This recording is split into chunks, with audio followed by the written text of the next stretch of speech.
Good afternoon, ladies and gentlemen. My name is Christopher Riopelle. I am the Neil Westreich Curator of post-1800 paintings here at the National Gallery.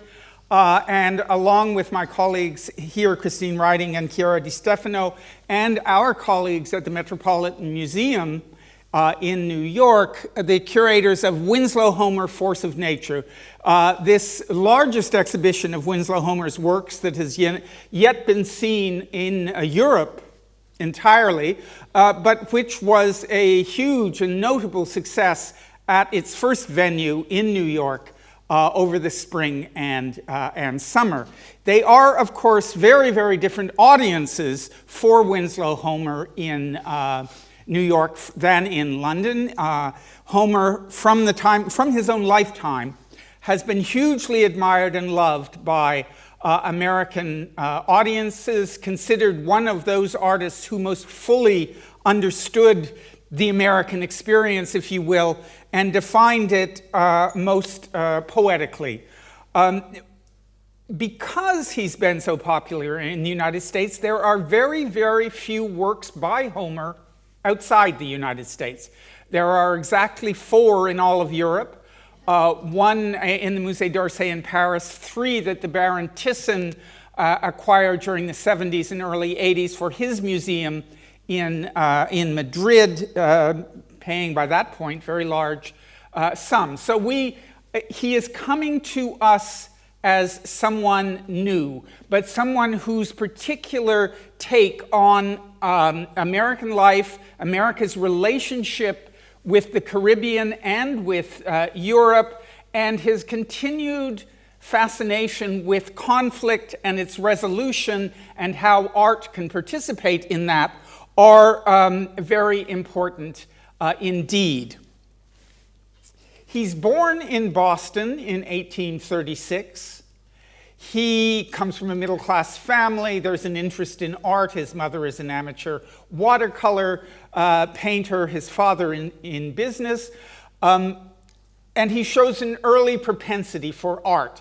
As is very often the case in America at that time, if you're interested in art, you're not so much trained at fine art academies. There were only a very few, the most important being the Pennsylvania Academy in Philadelphia.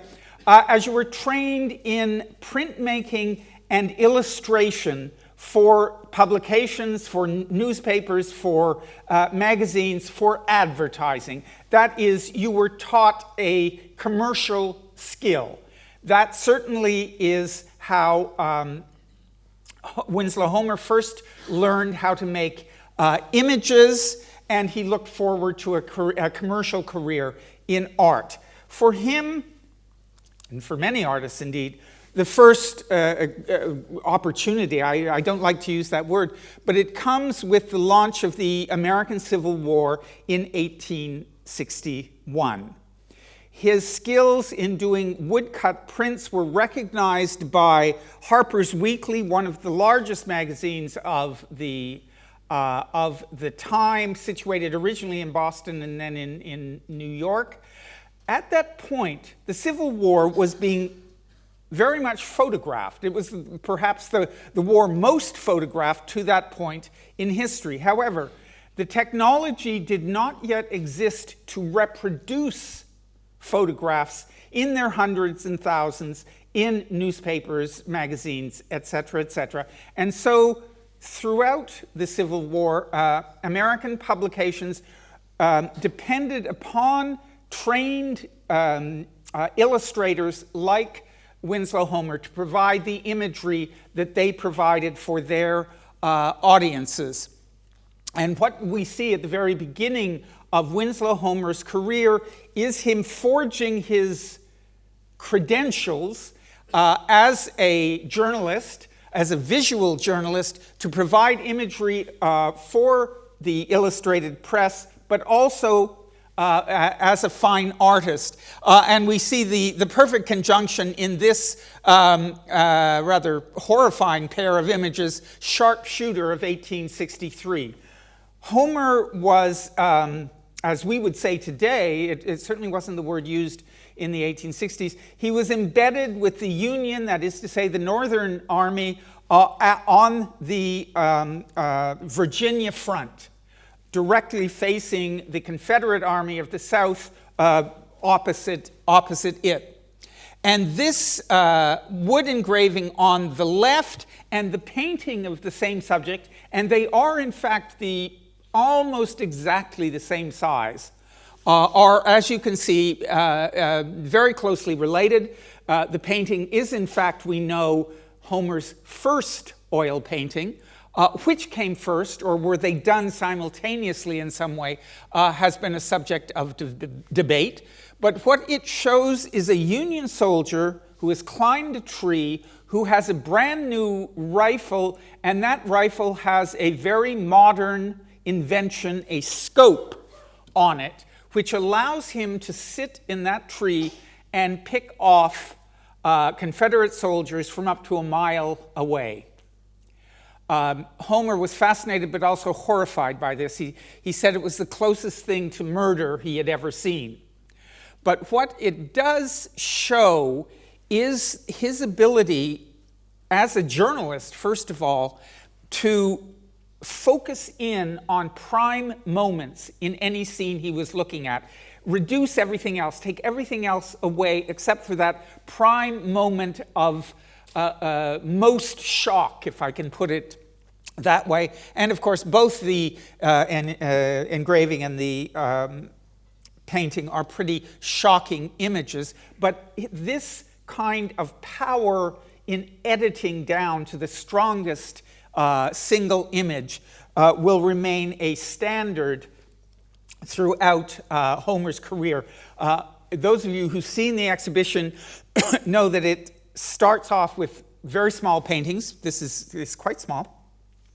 And throughout the course of his career, they just get larger and larger as his ambition grows, as his confidence in how he can handle oil paint grows at the same time.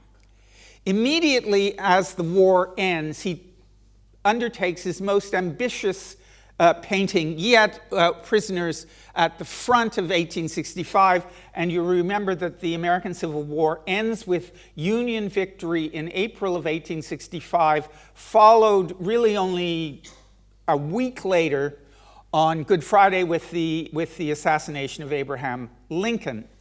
But then the Emancipation Proclamation comes into effect with victory, and now the United States has to rebuild.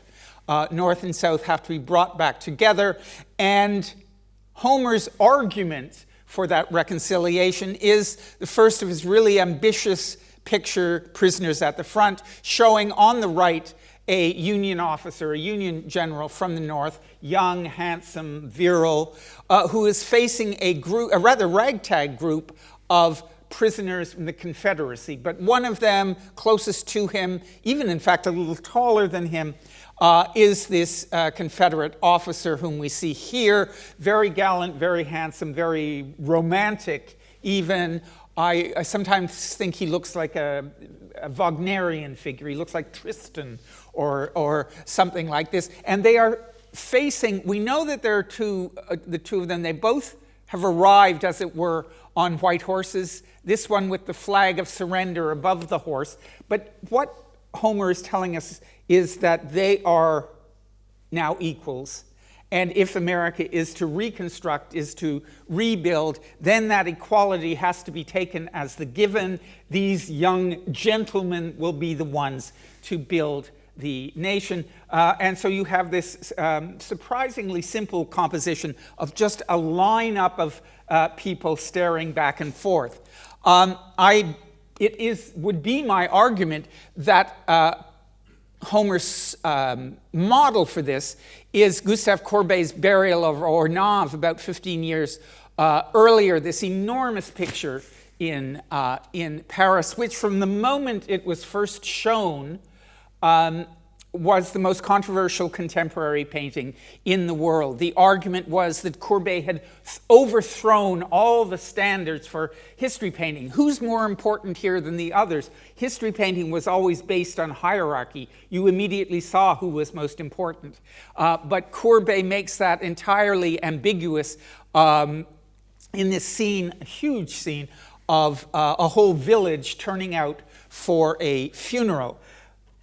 Homer would not have seen that painting by the time he painted his work, but he would have seen it reproduced in prints. He would have known how controversial it was. He would have known how controversial it was because it expressed equality among all people. And I would argue that he then uses this model, which he had known, as he paints his prisoners from the front.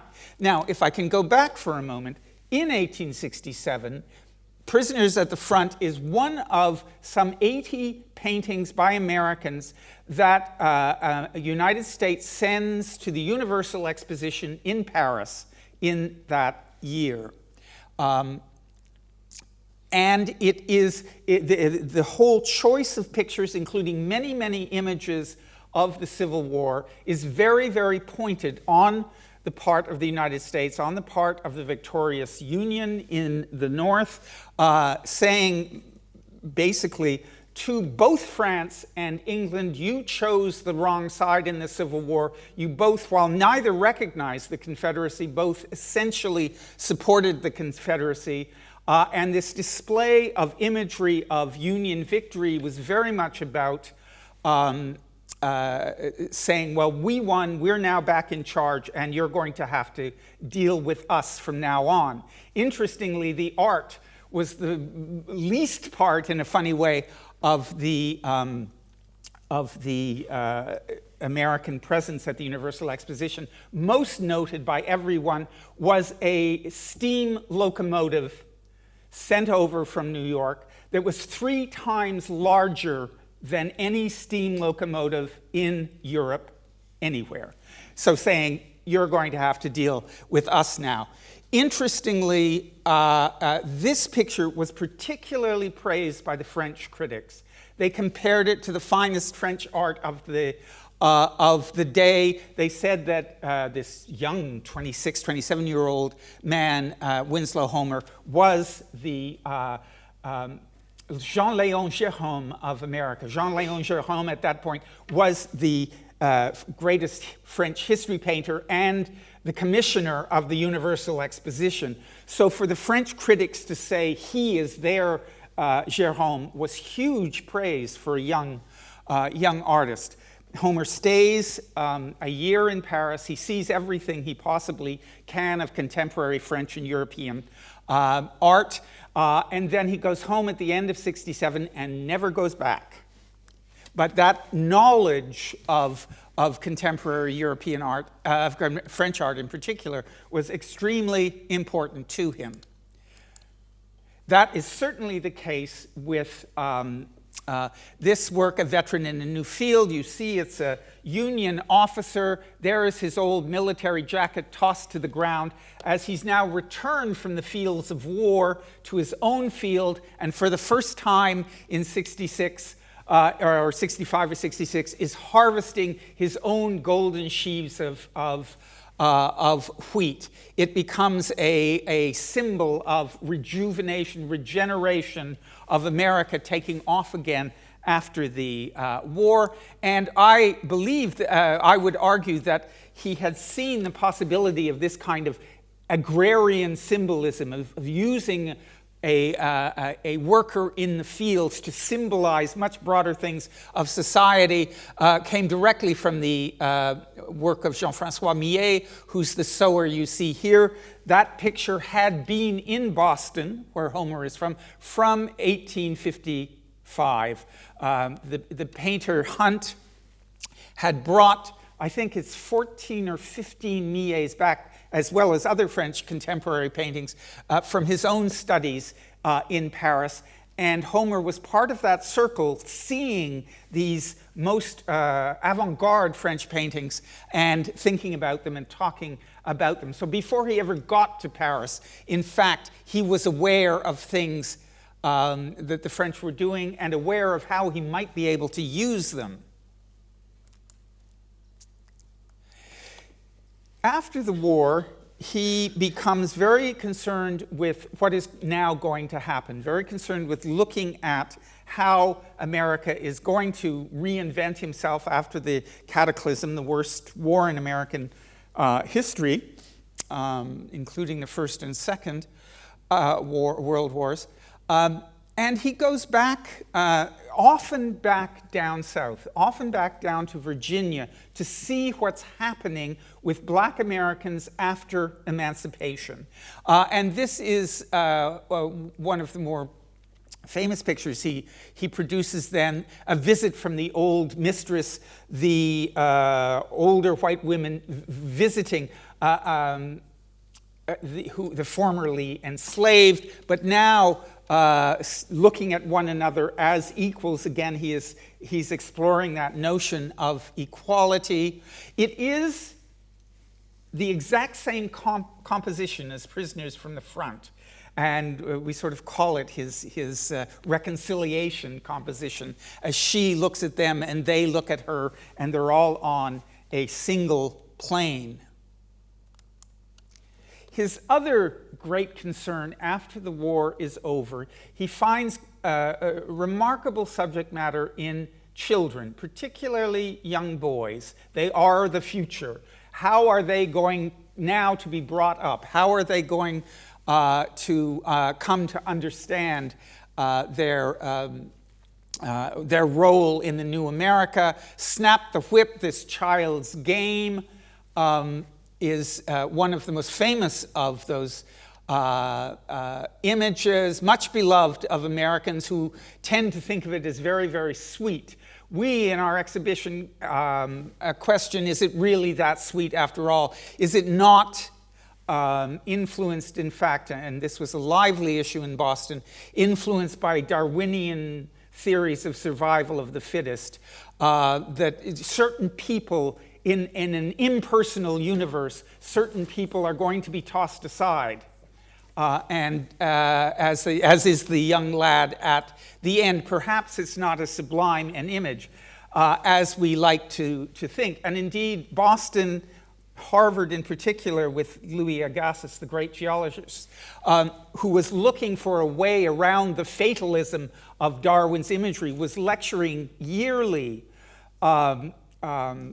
not only at Harvard, but in public lectures in Boston, on how do we deal with the morbidity of what we now understand from Darwin to be the way the world works. And I think Homer, who is often very interested in intellectual problems, is dealing with these issues in a seemingly benign image like this. Much more happy, I think, is a picture like Breezing Up, where an older man is teaching three young boys, perhaps fatherless, perhaps their fathers had died in the war, how to sail. He's holding the rope to the sail, but it's this young boy is actually holding the rudder. The others are learning. The point being that perhaps if they learn well, they'll end up as the captain of a schooner like this. They will take their part in the life of the Republic. This picture was begun in '73. It was his largest picture to date at that point, and he shows it in 1876 at the Universal Exposition in Philadelphia, the Universal Exhibition celebrating the centenary of American independence, the Declaration of Independence. And it was recognized by critics there as an optimistic depiction of America's future. And it was, in some ways, his first really famous painting. I think what we will see is the optimism does not necessarily last all that much longer in Homer's art. But here you see a first iteration of what, as you will see in a bit, becomes an obsessive theme with him, life on the sea, the perils of life on the sea, and how that can become an allegory for the perils of all life, political, social, moral.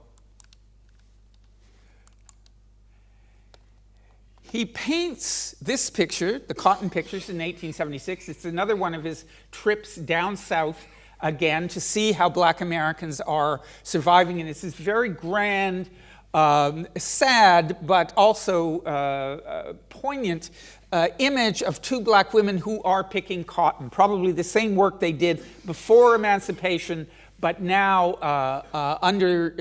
as self-employed, as it were, or paid for their work. It's a very grand image that is also very striking in the originality of the composition, with the cotton, the clouds, all of them in framing these two women. It is shown in 1876 at the National Academy of Design in New York, where, interestingly, it is bought by a north of England cotton merchant. And he brings this picture back to England, and in 1877, he shows it at the summer exhibition of the Royal Academy. So this is the first Homer painting ever seen in this country. It's not clear from the scholarship whether Homer himself even knew that he had had his premiere in London. He would, of course, have been very interested in learning at, nor would anyone else have known, because when you look at the catalog of the 1877 RA Summer Exhibition, Cotton Pickers is said to be the work of one W. Horner. So, and it remained in this country until early into the 20th century, then was sold back to America, and as you see is now in the Los Angeles County Museum. Whether he knew he premiered in 1877 in London, a few years later, Homer decides to come here. Why, we can investigate in a moment, but he sails early in 1871 from Boston to Liverpool, comes down to London. He spends about a week here. He comes to this building. We know he's in this building. He comes to see particularly Turner and Constable. He goes to the British Museum. He looks at the antiquities, the Elgin marbles, the Tanagra figures, everything he can get his eyes on. He visits a few dealers, but London does not interest him. It seems that the reason he came here in 81 has to do with his growing fascination with the sea and painting the sea, knowing that there was a whole school of painters of the peril of life at sea, that they were gathered in various communities on the coast, and that he could go and join them there. He may have been aware that it also played a role in in English literature. David Copperfield Peggotty is killed trying to save people on a sinking ship on the east coast of the country. It's become not only a subject that the English are very interested in, but a subject that has all kinds of moral and social implications that he wants to study. He ends up at Cullercoats, this community on Tyne and Wear near Newcastle on the North Sea, a very active fishing community in very rough conditions, and that has one of the earliest of the so-called life brigades. These brigades of fishermen who, when a ship is in peril at the sea, form into a life brigade and go out and save people. Homer plans to spend 6 months in Cullercoats. He spends 19 months. So it's very clear that he finds something there that is extraordinarily important to him. There are, in fact, not all that many paintings from Cullercoats. There are lots of drawings, lots of watercolors. It's clear he's assembling a repertoire of imagery of life at sea, of the heroism of sea folk that he can then use, and indeed, as we'll see, will use for 20 further years back in the United States. But this image, this quite small oil sketch seems perhaps to have been begun here or was done from memory as soon as he got back. He had a house very close to the water. Whenever the alarm sounded, day or night, he would rush down to the water to see what was about to happen. And here you see one of these life-saving brigades assembling a ship. We don't see the ship, but the ship is in trouble out there, and they're trying to figure out what to do. It's almost like an abstract composition, but he is intensely fascinated by this kind of imagery. It leads to his largest picture of his career to this point, the Gale, which he actually begins in color coats.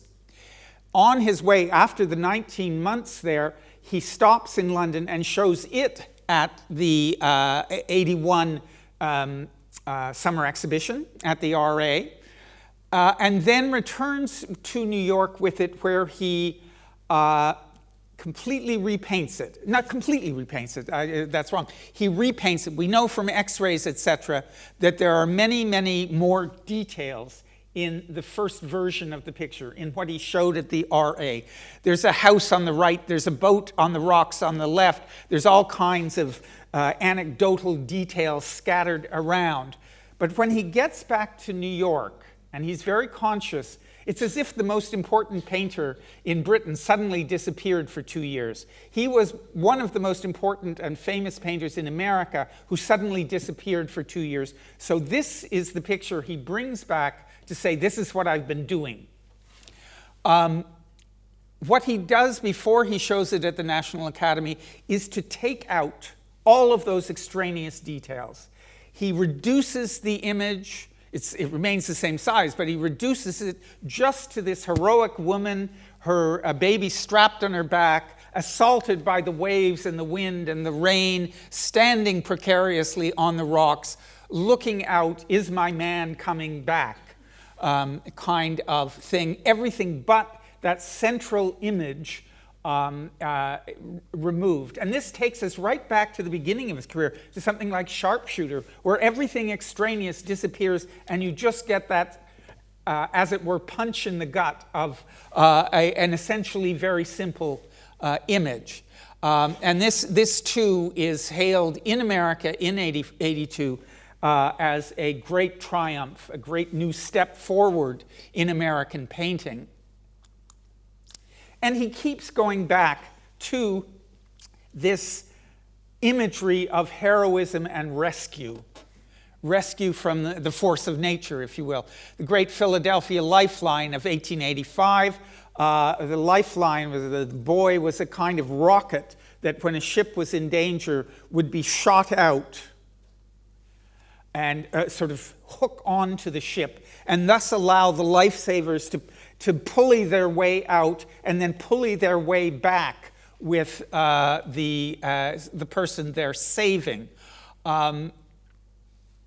He's not interested in, or he's hardly interested in showing us the ship. There's a bit of it there. He's hardly interested in showing us the shore. Again, he's just focusing in on that central moment of suspense as the man and woman he's saving hang there in midair above the waves that are about to engulf them. We don't quite know if this is going to be a success. We don't know if he's going to save her after all. And we also do know from x-rays, etc., that up until very, very late in the game of painting this, you saw his face.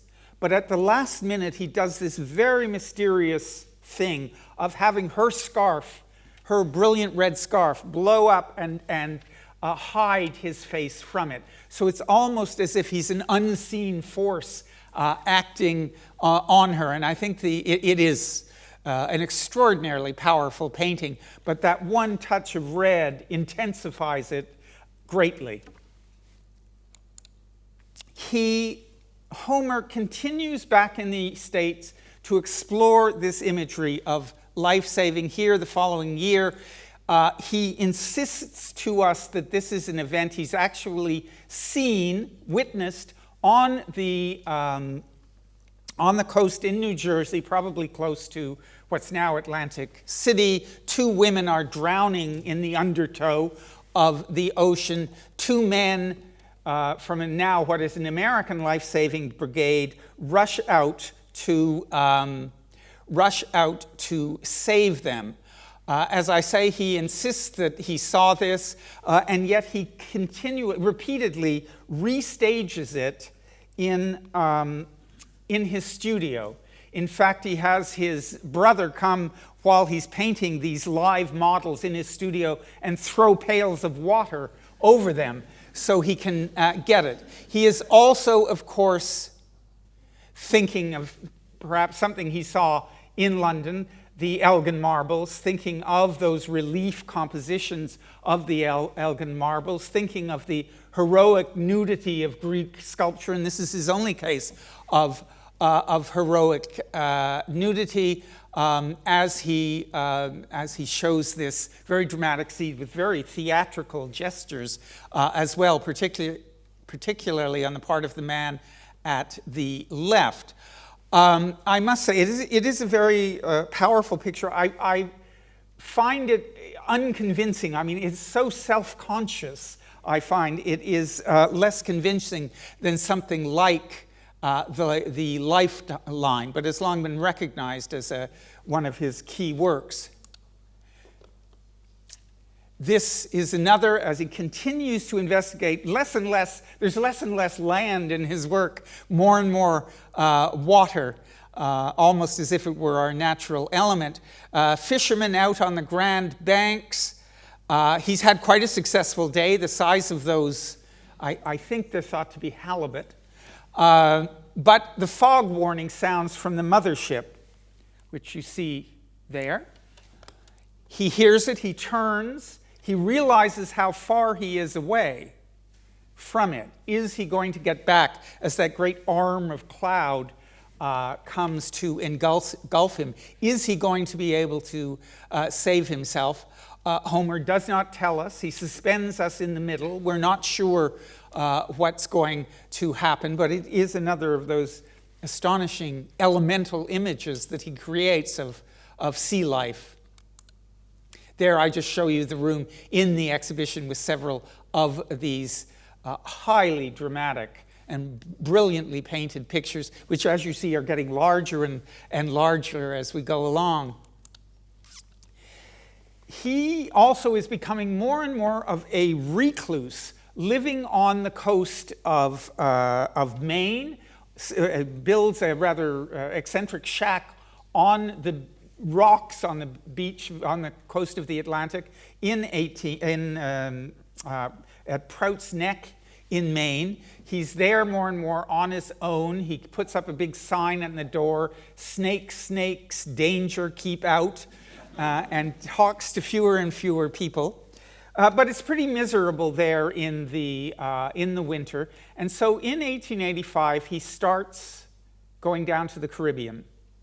Bahamas, Bermuda, Cuba, Barbados, all of those places, just going around observing. On that very first trip in 1885, he sees an abandoned boat in the Caribbean. He sketches it.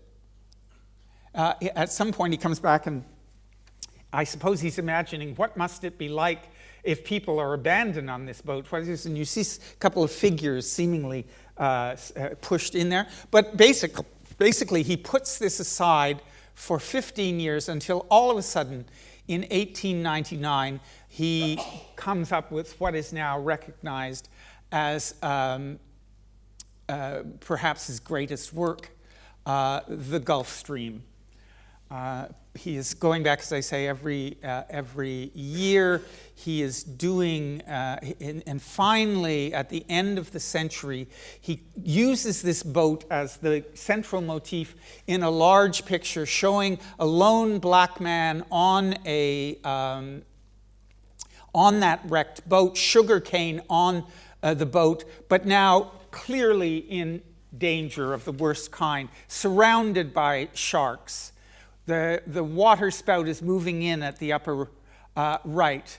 There is red algae in the water, but we also, of course, read it as blood at the same time. In the great distance is a schooner, is a masted ship, But is that going to find him? Is that going to see him? Is that going to diverge off course to save him? That Homer does not tell us. And he indeed was very angry when people asked him what this painting meant, and he said rather brusquely, "The Gulf Stream is about the Gulf Stream." End of. He does take it back after he first showing it in Philadelphia in '99. We know because it's one of the few pictures we have a photograph of what it looked like in Philadelphia in '99. One of the things we know he made, and you can't quite see it here, but on the stern he writes Key West. He wants us to know that this is an American boat and that the man on it is an American. This picture has long played a large role in African-American imagination, and now many artists have been coming back to it.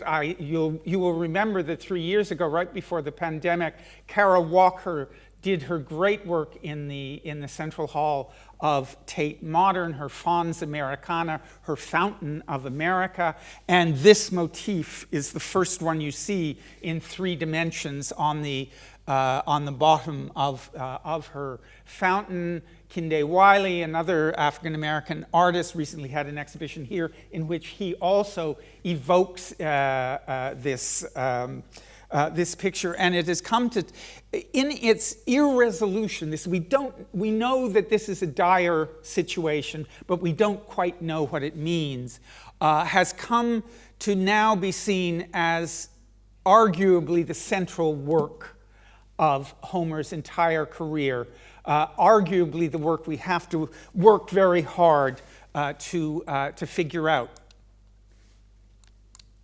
It surely owes a debt to Turner's The Slave Ship, a picture that was owned by a New York collector named Johnston, who had acquired it in the early 1870s. Johnston also owned Homer's Prisoners from the Front, which we saw earlier, and he throws an open house one day to show this to New York, that he has this picture, this horrifying picture of slavers throwing overboard the dead and dying on a slave ship. And we know that Homer goes, his name is in the guest book, his signature is in the guest book, and right below him is the signature of Teddy Roosevelt. So this was a picture that anyone interested in art in America, in New York in particular, and then in Boston when it goes there, would have known. And clearly, Homer is in some distant way referring to this powerful image of the slave trade and its horrors. There you see it in the exhibition. He says 2 things about it, Homer. He says, stand 12 feet away. That's the best place to look at it. And he also says, see it with this picture. He doesn't say they're pendants, but he says, look at them at the same time. And that picture is Search Height Harbor Entrance, Santiago de Cuba. Homer was horrified when he started visiting the Caribbean that Cuba was the last place in the Americas to abolish slavery. Cuba does not abolish slavery until 1886, and he first goes in 85. And Homer blames the Spanish. It is the last bastion of the Spanish Empire. And he becomes a great proponent of Cuban independence and actually of tossing the Spaniards out of the Americas. And this is his statement about that. The Spanish, this is, as I say, the harbor of Santiago de Cuba. The Spanish fleet is up here in the harbor. You can't see them. The American fleet, which has now started war with Cuba, with Spain in support of Cuba, is out here on the water shining huge electric searchlights. See this one here, this one here. We don't see any of the American ships. We just see this modern contemporary electrical power illuminating the harbor so that the Spanish fleet cannot escape at night. And of course, the Cubans achieve independence. America wins that that war, Spain is thrown out of the Americas, and then the whole, of course, complicated relationship of the United States and Cuba kicks in. But it is a very powerful image. They are, this and Gulf Stream are almost the same size, and it is, for reasons I don't understand, nobody really does, he says, look at them, think about them together. He's also much concerned with animal life in his later years. He dies in 1910, so we're in his last decade. This bass about to be pulled, you can see the hook in his mouth. He's about to be pulled out of the water to death. It's a dazzling watercolor. His skills as a watercolor painter are amazing. The sea bottom or lake bottom littered, it's very interesting already for 1904, littered with bottles. Another bottle has just been tossed in. And I think he's saying to us, something is going wrong. We've been given this Eden, and we're spoiling it. We're doing something terrible here. As early as 1904. Left and right, another picture of great power. Left and right refer to the two barrels of a shotgun. And you see the man here has just fired from his boat amidst the waves and has hit this bird, who is dead, I guess, and has just hit this bird with the second shot, which is startled. And you can see if you look closely, and you must look closely when you look at it in the exhibition, you can see exactly where the shot has hit. And if you follow your eye just an inch here, it's a tiny, tiny detail that's absolutely horrifying. A shot of blood coming out of that leg of the duck. So he's very concerned with questions of mortality in looking at animal life in this last decade of his life. And he also retreats to Prout's and retreats to his house there and paints these absolutely wild, big landscapes in which the human presence almost entirely disappears. All we see are rocks and snow and waves and wind. These elemental confrontations of an implied man with nature. Very strong, almost abstract, but at the same time, the force of nature is preponderant here. He's living largely alone. He's a real curmudgeon. He doesn't like people, but I always say he was a curmudgeon and a hermit, but he always knew the time the next train left for Manhattan, because he was also determined to be a successful artist, especially in these late works. And there at the very end of the exhibition, in those late years, in the summers, he would go with his brother up to the Saguenay, the great river in Quebec, above Quebec City. It's a tidal river. There are whales in the Saguenay. There are tremendous rapids. And he would expose himself to nature there, in great danger even. And this it's not his last picture, but in its sense of fatality, this wall of black rock with just the moon showing is an example of that final, I would say, almost fatalistic vision that at the end of his life, people having largely been extruded from his life, that he arrives at. It is one of the great arcs of American art. It is strong from the beginning to the end, but it changes remarkably as we go along. And in terms of many things, I think it is very important for us in Europe to begin to think about Homer in his contributions to modernism in the late 19th and early 20th centuries. So thank you very much.